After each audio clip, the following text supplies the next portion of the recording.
Ka-Express, hindi lahat ng araw ay nagbibigay ng pagkakataon na ang isang batang Pinay na minsang nangangarap lang sa ilalim ng araw sa mga court ng Maynila ay haharap sa isang alamat na literal na humubog sa kasaysayan ng tennis.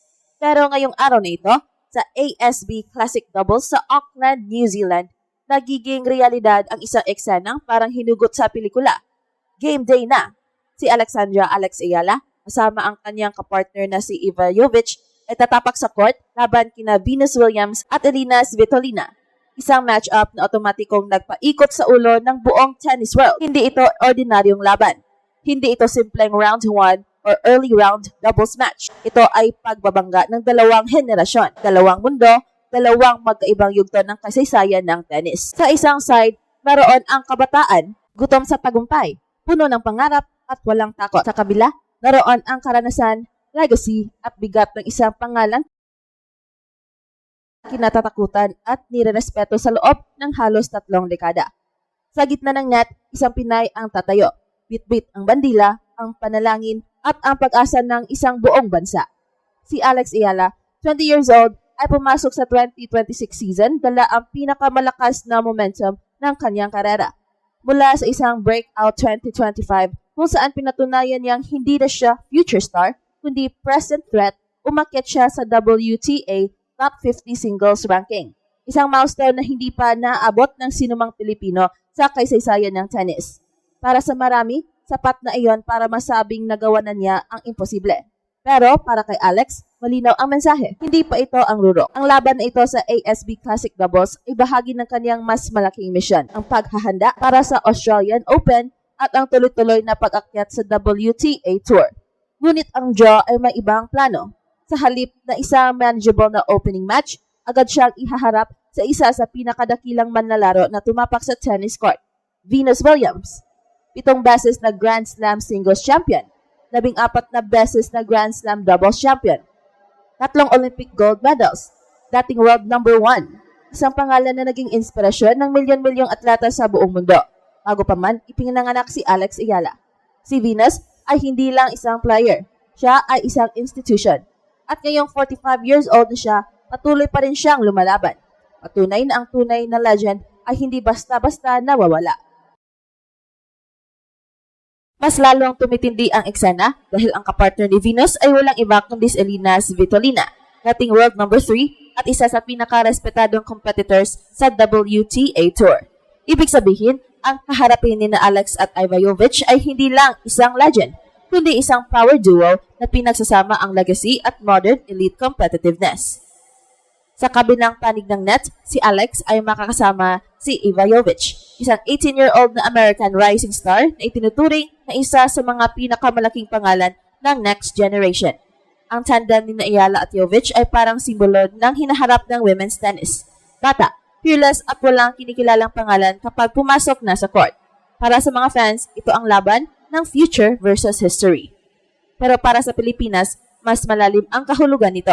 Hindi lang ito tungkol kay Alex bilang individual. Ito ay test ng kredibilidad ng Pinoy sa global tennis stage. Matagal nang nasanay ang mundo na makita ang Pilipinas bilang tagapanood lang sa Grand Slams at WTA events. Ngayon, isang Filipina ang hindi lang kasali, kundi sentro ng usapan. Hindi biro ang pressure. Isipin mo, sa kabilang side ng net ay isang player na dati mo lang pinapanood sa TV, ginagawang poster at binabanggit sa mga tennis history books. Paano mo pipigilan ang kamay mo na manginig? Paano mo tatanggalin ang bigat ng sandaling iyon? Ito ang tunay na laban ni Alex, hindi lang physical, kundi sa mental. Ngunit kung may isang bagay na paulit-ulit na pinatunayan ni Alex Ayala, ito ay ang kakayahan niyang yumakap sa pressure at gawing lakas. Noong 2025, ginulat niya ang mundo sa sunod-sunod na panalo laban sa mas mataas ang rangko at mas may pangalan. Pinakita niya na ang Pinoy pride ay hindi lang emotional na konsepto. Ito ay kayang isalin sa puntos, panalo at performance sa court. Ang ASB Classic ay nagsisilbing unang malaking entablado ng 2026 season para kay Alex. Para sa mga analyst, ang doubles match na ito laban kina Venus at Svitolina ay parang crash course sa elite level tennis.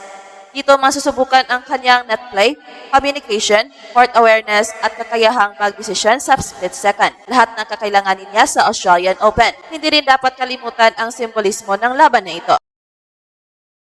Sa isang banda, si Venus Williams ay kumakatawan sa isang era kung saan ang women's tennis ay binago, mas naging powerful, mas naging global, mas naging inclusive. Sa kabilang banda, si Alex Ayala ay mukha ng bagong henerasyon.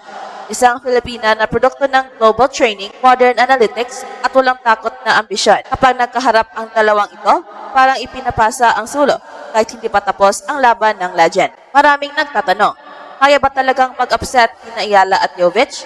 Sa papel, mas mabigat ang karanasan ni Williams at Svitolina. Pero sa tennis, lalo na sa doubles, ang chemistry, timing at momentum ay kayang baligtarin ang kahit anong prediction. At kung may isang bagay na dala ni Alex ngayon, iyon ay momentum at paniniwala. Paniniwala hindi na siya basta underdog. Para sa mga Pilipino, ang laban na ito ay higit pa sa isang tennis match. Ito ay paalala na pwede pala. Ang pangarap na minsang tila imposible, ang makita ang isang Pinay na lumalaban sa mga living legends ay nangyayari na ngayon, live sa isang international stage. Ang bawat rally ay may kasamang dasal. Ang bawat punto ay may kasamang sigaw ng pag-asa. At anuman ang maging resulta, malinaw ang isang bagay. Ang presensya ni Alex Ayala sa court nito ay isang deklarasyon. Deklarasyon na ang Pilipinas ay hindi na lang nanonood. Narito na tayo, lumalaban na tayo, at handa na tayong sumabay. Kahit pa ang kaharap ay isang legend na at ang pangalan ay nakaukit na sa kasaysayan ng tennis. Ngayong game day, hindi lang raketa ang magbabanggaan. Pangarap at kasaysayan ang magtatagpo. At sa gitna ng lahat ng ito, isang batang Pinay ang tatayo, lalaban at muling magpapaalala sa mundo. Ang susunod na kabanata ng tennis ay isinusulat na at may kulay ng bandila ng Pilipinas. Sa huli, ang laban ni Alexandra Ayala at Venus Williams, the ASP Classic Doubles, ay hindi lang basta match sa court. Ito ay isang milestone sa kasaysayan ng Philippine tennis. Isang pagkakataon ay ipakita ng isang batang Pinay na kaya nating makipagsabayan sa mga pinakamalalaking pangalan sa mundo. Ang bawat palo, bawat serve, at bawat rally ay may kasamang bigat ng pangarap ng isang buong bansa. At simbolo ng determinasyon ni Alex na hindi matitinag kahit nakaharap ang isang legend. Sa kabilang panig, ang karanasan at legacy ni Venus Williams kasama si Alina Svitolina ay nagpapaalala sa lahat ng antas ng kompetisyon sa professional tennis na sa mundo ng sport, ang skill, strategy at mental toughness ay kasing halaga ng youth and energy. Ngunit sa laban na ito, nakikita natin ang bagong henerasyon ng Pinay athletes na hindi na lamang nakatayo sa gilid, kundi nakikipagsabayan at nagtatakda ng sariling kwento. At ito ang Express Info kung saan bawat kwento ginulat ang mundo. And don't forget to like and subscribe.